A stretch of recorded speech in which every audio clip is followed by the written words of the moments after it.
Terjadinya krisis yang berkepanjangan di Indonesia berdampak pula terhadap menurunnya kegiatan posyandu. Untuk itu diperlukan upaya revitalisasi posyandu. Program revitalisasi posyandu mempunyai tujuan agar terjadi peningkatan fungsi dan kinerja posyandu. Dengan kegiatan utama adalah pelatihan untuk meningkatkan kemampuan dan kualitas kader. Pelayanan mencakup pelayanan 5 program prioritas yang merupakan paket minimal dengan sasaran khusus balita dan ibu hamil, serta menyusui dan pergerakan masyarakat. Secara nasional, upaya tersebut telah diawali melalui berbagai kegiatan seperti sosialisasi, pelatihan dan lokakarya revitalisasi posyandu sejak beberapa tahun terakhir ini. Di Kabupaten Wajo per 1 Januari 2016, Dinas Kesehatan Kabupaten Wajo di bawah kepemimpinan Haji Baso Rahmanuddin secara masif mencanangkan program revitalisasi posyandu. Seperti apa program revitalisasi posyandu tersebut? Tingkat pencapaian serta tantangan yang dihadapi, serta harapan mantan Direktur RSUD Lamaduk Lamsengkan. Berikut petikan wawancara Berita Wajo. Terkait program revitalisasi posyandu, bisa Bapak ceritakan seperti apa revitalisasi posyandu?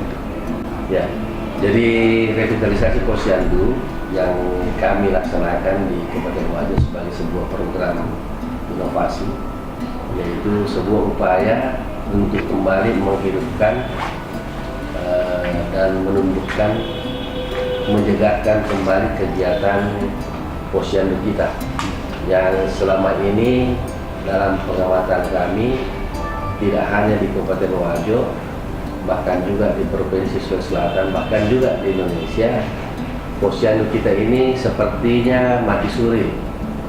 Dalam peribahasa itu ibaratnya hidup segan, mati pun enggak. Ya, seperti itulah kondisi posyandu kita hari ini.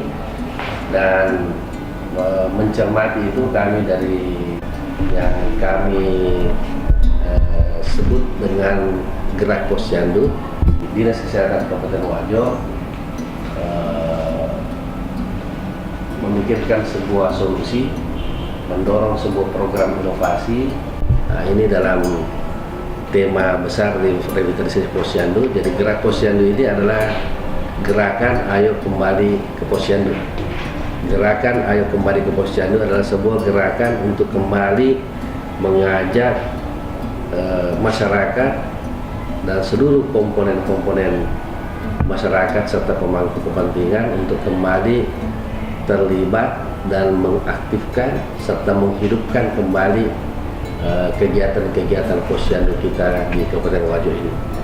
Setelah berjalan beberapa waktu, seperti apa tingkat pencapaian?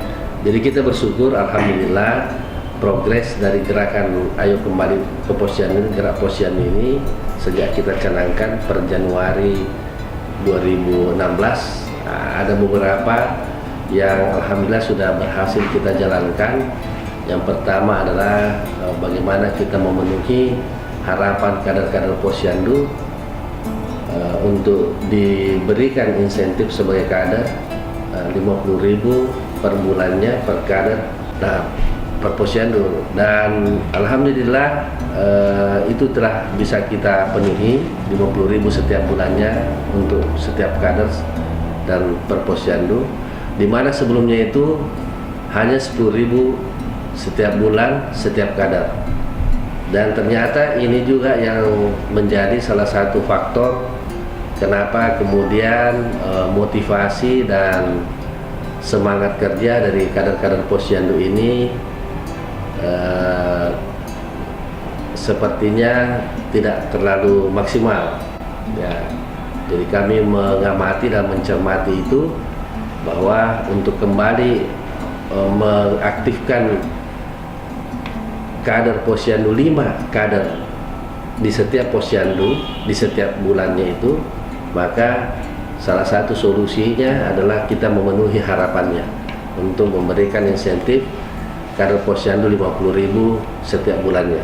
Dan alhamdulillah itu kita sudah penuhi sejak bulan 1, dan alhamdulillah progresnya setelah itu kita lihat posyandu-posyandu ini sudah berjalan kegiatannya dengan 5 kader setiap bulan.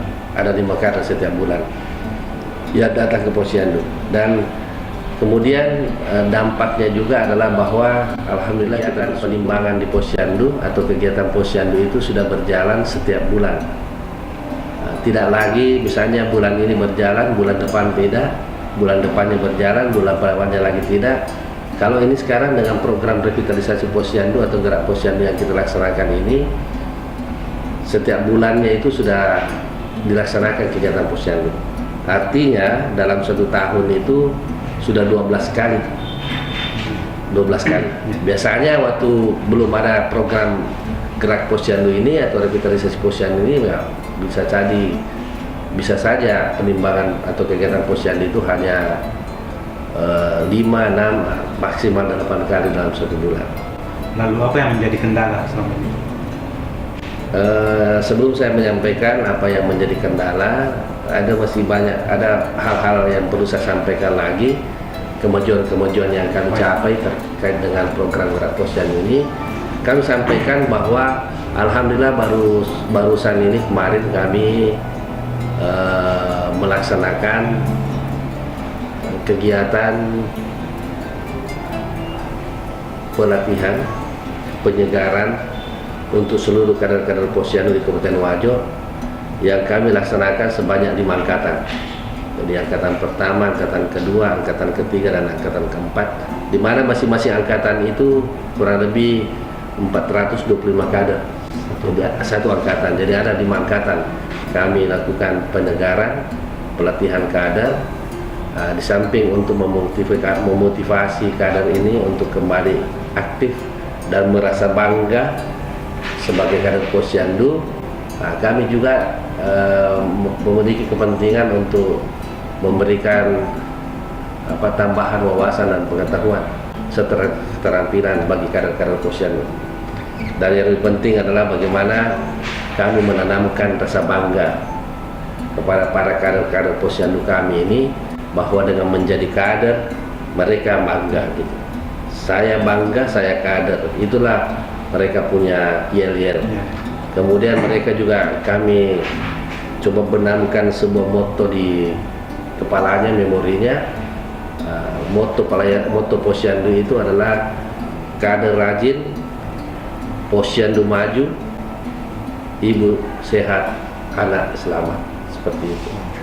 Jadi kami benamkan moto pelayanan itu, kami sugestikan yel-yel Posyandu itu bahwa menjadi kader itu adalah sebuah kebanggaan. Dan alhamdulillah kami bersyukur bahwa pelatihan atau penyegaran kader ini berjalan dengan sukses sebanyak 5 angkatan. Jadi kurang lebih 2.200 sekian, 2.250 kader Posyandu telah kita segarkan dan kita latih. Kita berikan piagam penghargaan kepada semua kader Posyandu. Kemudian kita berikan pin, kita berikan baju baru, supaya mereka ada semangat, termotivasi untuk kembali aktif menjadi kader Posyandu. Seperti itu. Terus kembali tadi masalah kendala yang dihadapi selama ini.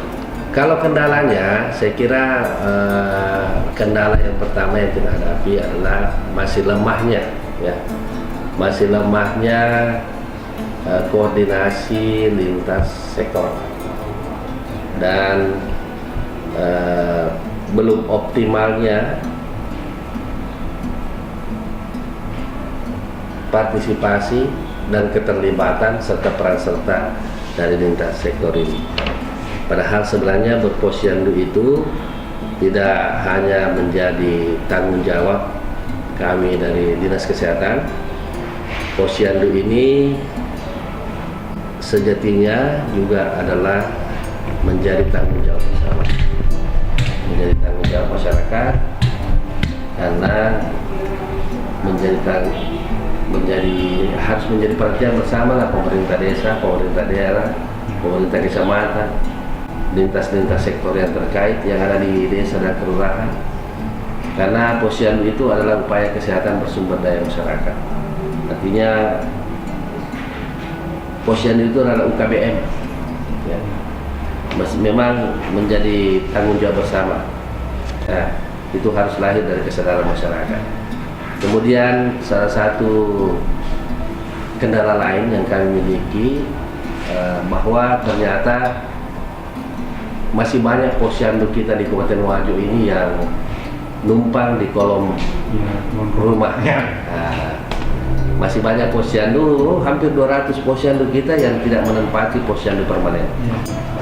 Posyandu kita masih di kolom rumah, bahkan ada yang numpang di pos UKK, pos PAUD, dan lain sebagainya. Dan saya kira kendala ini sekaligus juga menjadi tantangan. Ya, kami akan terus mengadvokasi, melakukan pendekatan kepada pemerintah desa dan kelurahan untuk mengalokasikan anggaran melalui dana desa bagi pemerintah desa, atau mengalokasikan anggaran untuk pembangunan posyandu di RKA kecamatan bagi kelurahan untuk pembangunan posyandu permanen dan semi permanen. Karena faktanya, kenyataannya sampai dengan hari ini masih sangat banyak posyandu kita yang tidak di tempat yang permanen atau semi permanen. Masih banyak yang numpang di kolom rumah. Ini tantangan bagi kesuksesan kita punya program gerak posyandu ini ke depan. Terakhir, apa yang ingin Anda tekankan tentang gerak posyandu? Yang kami akan tekankan, kami ingin menyampaikan bahwa program gerak posyandu ini adalah sebuah program inovasi yang kami harapkan ini akan memberikan dampak yang luas bagi peningkatan derajat kesehatan masyarakat desa atau di kelurahan. Yang kedua, kami sangat berharap bahwa ini nantinya akan memberikan dampak yang signifikan terhadap penurunan angka kematian ibu dan angka kematian bayi di Kabupaten Wajo. Dan yang ketiga adalah bahwa program gerak posyandu ini akan kami dorong ke Kementerian Pemberdayaan Aparatur Negara di Jakarta dan juga mungkin di Kementerian Kesehatan sebagai sebuah program inovasi, karena alhamdulillah dalam pantauan kami baru Dinas Kesehatan Kabupaten Wajo lah yang mencanangkan program gerak posyandu ini secara masif seperti ini.